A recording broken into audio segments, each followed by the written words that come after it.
Hindi ko ini-expect na aabot ako sa finals mismo. Pero parang after nanalo ako, tapos every time na nanalo ako, mas nararamdaman ko na, uy, posible parang kaya.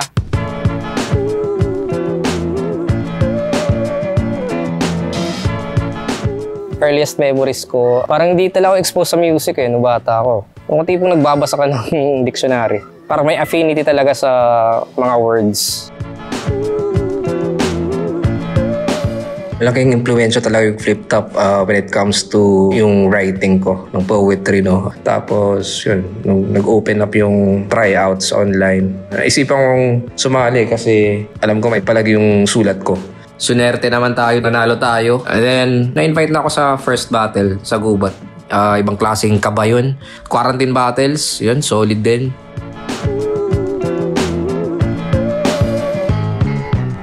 So, pumasok ako 2019. 2020, na-invite ako sumali. Tapos yung ngayon naman, ako yung nag-present. January 1, yun. New Year. Happy New Year, boss! Nasali ako ng Isa Buhay. So going in, no, yung parang iniisip ko na parang same lang siya sa mga past few years na may 3, 4 na laban ka sa taon.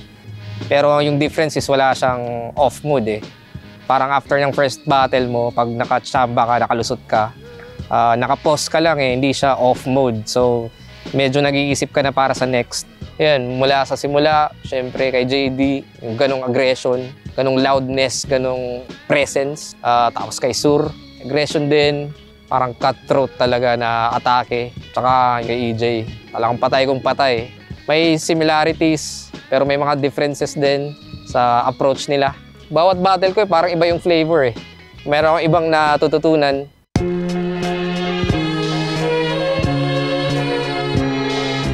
Medyo mahirap siya, medyo challenging siya na sa peace of mind. Minsan nagigising ka mga alas 3, alas 4, tapos nung napapaisip ka kung ano dapat, parang kailangan ko pilitin yung sarili ko na may ibang gawin para matanggal lang yung mindset mo sa battle.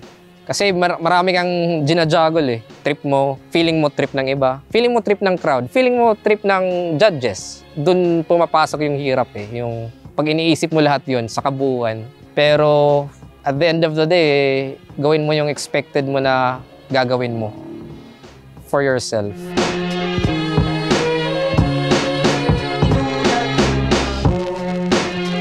Yung root talaga is gusto ko yung craft.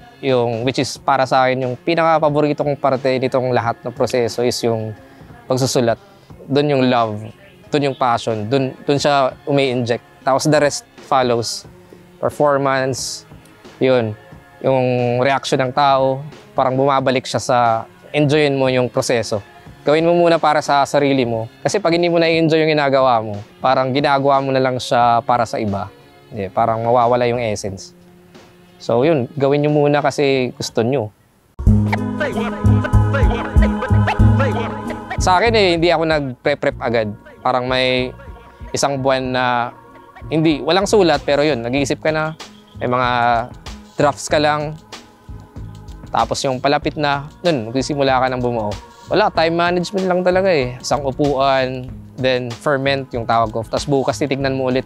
Ito na, parang second look. Tapos may mawawala, may madadagdag. Madugo talaga yung proseso ko Mabilis ako magsulat, matagal ako mag-edit. May 2 page dyan, isang round. Pero yung mga rejects, tawag ko doon rejects, yung nasulat mo na tapos binaba mo lang. Mga 10 page yun Iniisip mo nang paulit-ulit kung ito na ba yung best form. Yun, yung kalaban mo lang talaga yung sarili mo Every battle, one-time chance lang siya na bumuo ng isang material na para sa isang tao lang. Hindi na mauulit. Most probably, hindi na. So yun, ibigay mo na lahat. Dapat ako mag-champion. Siguro kasi binibigay ko lahat every time. Next level man or different level lang. Yun, hopefully mag-pay off siya up to the end.